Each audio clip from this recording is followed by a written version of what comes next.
MLA సాబ్ ACB చేతికి గొర్రెల scam మా గొల్లకుర్మ బిడ్డ అను మా గొర్రెల స్కామ్ అనగానే గొల్లకుర్మ బిడ్డ వస్తాడు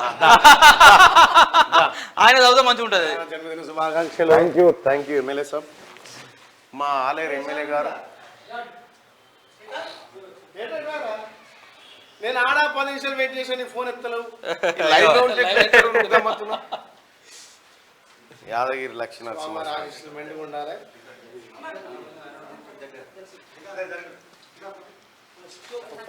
నమస్తే.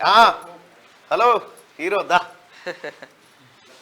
ఈయనతో చాలా పరిశారు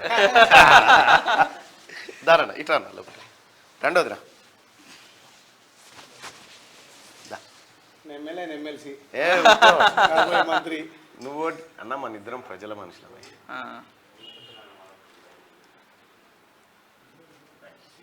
థ్యాంక్ యూ సో మచ్ అన్న. ఎప్పుడు అయిపోయినాక కాల్ చేస్తా.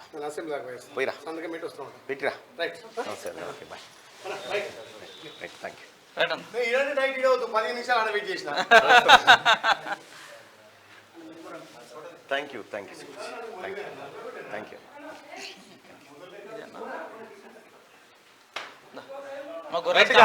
ఇక రావు ఎమ్మెల్యేగా ఈ గొర్రెల సంగతి ఏందో మాట్లాడి రావే. మీరు బండి బండ్లకు బండి. ఈ ఏసీబీ చేతికి గొర్రెల స్కామ్. పశుసంవర్ధక శాఖ అడ్డాగా గోల్మాల్. కాంట్రాక్టర్తో కుమ్మక్కైన ఆఫీసర్లు ఏపీలో గొర్రె పిల్లలు కొని రైతులకు డబ్బులు చెల్లించలే. బినామీ అకౌంట్లలోకి 2.10 కోట్లు తరలింపు. గచ్చిబౌలి పోలీసులకు 18 మంది బాధితుల ఫిర్యాదు. ఫైల్స్ మాయం చేసేందుకు యత్నించిన ఓఎస్డీ కళ్యాణ్. 2 కేసులను దర్యాప్తు చేయనున్న ఏసీబీ. ఇది కథ, గొర్రెల స్కామ్ కథ జరిగింది. మన గొల్లల కథ ఇది. గొల్లకుర్మల దగ్గర డబ్బులు కట్టించుకున్నారు, 40,000 రూపాయలు తీసుకున్నారు. తీసుకొని ఏం చేసిరంటే వీళ్ళ పేర్లు అని చెప్పేసి వాళ్ళని పక్కకు పెట్టేసి కొంతమంది బినామీ పెట్టి వాళ్ళ ద్వారా ఆ డబ్బులు వస్తుంది. ఈ ఓఎస్డీ కళ్యాణ్ అన్నట్టు ఇది 2.10 కోట్లు చాలా చిన్న స్కామ్. దీని హిస్టరీ అంతా కూడా చాలా చిన్న స్కామ్, ఇంత చిన్నది. అయితే విషయం ఏంటంటే తెలంగాణ రాష్ట్రంలో గడిచినటువంటి 4 ఏళ్ళుగా గొర్రెల పంపిణీ కార్యక్రమం చేపట్టింది అన్న మన తలసాని సీనన్న.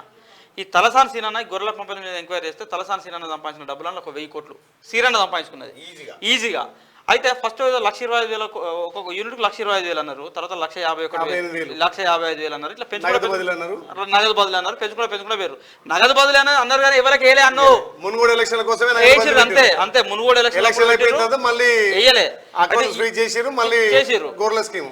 వీళ్ళు 21 గొర్రెల స్కీమ్లో ఏం చేసినట్టు అన్న, వీళ్ళకి ఒక ఇది ఎక్కడ తేవాలి మనము, ఈ తెలంగాణలో ఉన్నట్టు గొర్రెలు కొనడానికి వీల్లేదు కదా, ఆంధ్రప్రదేశ్ కర్ణాటక రాష్ట్రంలో పోవాలి. అందులో ఓ బ్రోకర్ ఉంటాడు, తలసాని సీనన్న కొడుకాసు ఉంటాడు, బ్రోకర్ ఉంటాడు అక్కడ. ఆ బ్రోకర్కి ఏం చేస్తారంటే 60,000 ఒక యూనిట్ చొప్పున కొంటారు. 60,000 ఆయనకు. ఏది యూనిట్ కాస్ట్, యాక్చువల్ కాస్ట్ వచ్చేసి 20 గొర్రెలు ఒక పొట్టేలు ఎంత ఉంటుంది గింత ఉంటుంది.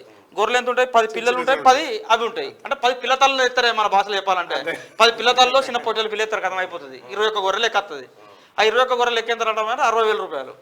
మరి యూనిట్ కాస్ట్ ఎంత చేసిరంటే 1,25,000 చేసిర్రు. ఆ మిగతా 65,000 ఎవరు తిన్నాడు అంటే సీనన్న కాంచెల్, సీనన్న కేసీఆర్ ఫ్యామిలీ, మన తలసాని సీనన్న కళ్యాణ్. ప్రధానంగా ఏంటంటే మీరు ఈ సామాజిక వర్గం నుంచి వచ్చిన ఎమ్మెల్యే కాబట్టి అన్యాయమైంది ఈ వర్గాల బిడ్డలకే, 100% అన్యాయమైంది ఈ వర్గాల బిడ్డలకే. దానిపైన మీరేం స్పందిస్తారు, దీని మీద ఏం చేయాలంటారు? మేము గతంలో మొత్తుకున్నాం. మునుగోడు ఎలక్షన్లప్పుడు నగదు బదిలీ ఇస్తే ఆ 1,55,000 ఇస్తే కనీసం వాళ్ళకి నచ్చిన గొర్రెలు కొనుక్కుంటారు. ఈ ప్రాంతంలో బతికే గొర్రెలు ఉంటాయి, ఈ ప్రాంతంలో ఉంటాయి. అవేమున్నా అక్కడి నుంచి ఇక్కడ వచ్చేవరకే సగం గొర్రెలు చచ్చిపోతాయి. ఆ ఉన్న గొర్రెలు కట్టిన డీడీలకు 5-10 వేలు కూడా లాక్కుంటా అయిపోయింది. వాళ్ళు ఏంటంటే డాక్టర్ల కమిషన్, ఇన్సూరెన్స్ పేరు మీద వీళ్ళ కమిషన్, ఇళ్ళ కేసీఆర్ స్కాము, ఇవన్నీ కలిపి మళ్ళా గొల్లకుర్మలకు గొర్రెలు చేసినట్టుగానే వేస్ట్ తప్ప వాళ్ళ ఓటు దండుకోవడానికే నగదు బదిలీ పెట్టిండు. అట్లని ఆడ 30,000 ఓటు దండుకుని మునుగోడ్ల 30,000 దండుకొని మళ్ళీ ఇస్తాడు. ఇప్పటికి ఇంకా ప్రభుత్వం ద్వారా గొల్లకుర్మ డీడక్నే ఉన్నాయి. మాట చెప్పండి ఎమ్మెల్యే సాబ్, ఎంతమంది గొల్లకుర్మలు ఆలేరు నియోజకవర్గంలో కోటీశ్వర్లు అయ్యారు దీంతో? ఒక్కరు కాలే, ఎక్కడి కట్టిన పైసలు కారుతున్నాయి.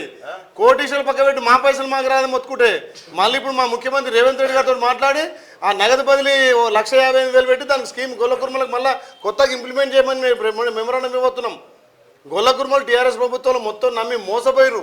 2 సార్లు కూడా 2 సార్లు కేసీఆర్ గద్దెనెక్కనికి గొల్లకుర్మలే ఎక్కువ కొట్టేసారు. Exactly. ఈసారి గొల్ల కుర్మలు కలదరిసి ఈసారి కాంగ్రెస్ కేసురు అంతే అంతే ఇలా వన్ సైడ్ కాంగ్రెస్ కి ఈసారి గొల్ల కుర్మలు వేసి కాబట్టి ఈసారి మన కాంగ్రెస్ ప్రభుత్వంలో గొల్ల కుర్మలకు నగదు బదిలీ నగదు రూపంలో చేయబోతాం. సో గ్రామీణ ప్రాంతాలలో మీరు మనం ఇప్పుడు మొన్న రిజల్ట్ కూడా మీరు చూడండి, ఎక్కడైతే పట్టణ ప్రాంతాలు ఉంటాయో సుఖంగా ఫ్యాన్ కింద దీని ఫ్యాన్ కింద అనుకుంటారంతా టీఆర్ఎస్ కొట్టేశారు, మాకు ఏ కష్టం లేదని.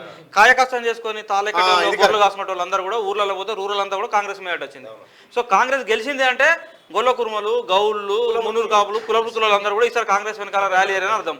అయితే మనం రేవంత్ రెడ్డిని కోరేది ఏంటంటే, సో ఏసీబీకి ఈ కేసు ఇచ్చేసారు, ఈ కేసు ఏసీబీకి ఇవ్వడం కాదు. గతంలో కేసీఆర్ ఏంటంటే ఏమనంటే సిట్ అనేది, ఆ సిట్లు ఎక్కడ పోయినా ఏడికి వచ్చినా ఎవరిని తెలియదు, ఏ సిట్లు లెక్కలు తెలియదు.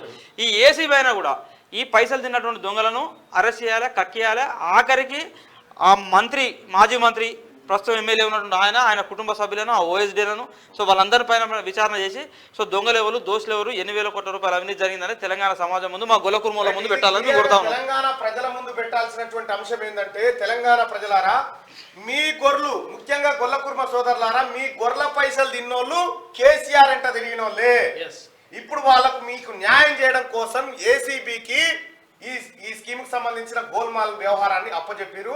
కాంగ్రెస్ పార్టీ ప్రభుత్వం ఖచ్చితంగా దీనిపైన ఎంక్వైరీ చేసి గొల్ల కుర్మలకు న్యాయం చేయాలని చెప్పి మీ అందరి కోసం దానికి సంబంధించి కావాలంటే కొన్ని ఆధారాలు కూడా మా దగ్గర ఉన్నాయి. తప్పకుండా దీన్ని సిబిఐ ఎంక్వైరీ జరగాలి, ఎంత పెద్దోళ్ళైనా తిక్కిన కక్కియాలి, గొల్ల కుర్మలకు మళ్ళీ నగదు బదిలీ స్కీమ్ చేయాలి. రైట్, థ్యాంక్ యూ, నమస్కారం, ధన్యవాదాలు.